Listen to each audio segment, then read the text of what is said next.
You ask Tiger to solve. This deals with linear equations with one unknown. The final result is x equals -1/11. Let's solve it step by step. Group all x terms on the left side of the equation.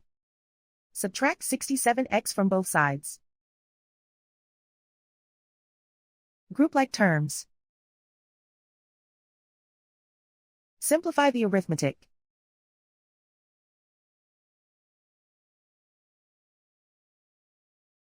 Group all constants on the right side of the equation. Add 2 to both sides. Simplify the arithmetic.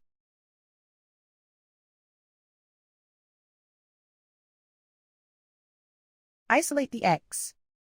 Divide both sides by -22. Cancel out the negatives. Simplify the fraction. Move the negative sign from the denominator to the numerator. Find the greatest common factor of the numerator and denominator. Factor out and cancel the greatest common factor. And so the final result is x equals -1/11.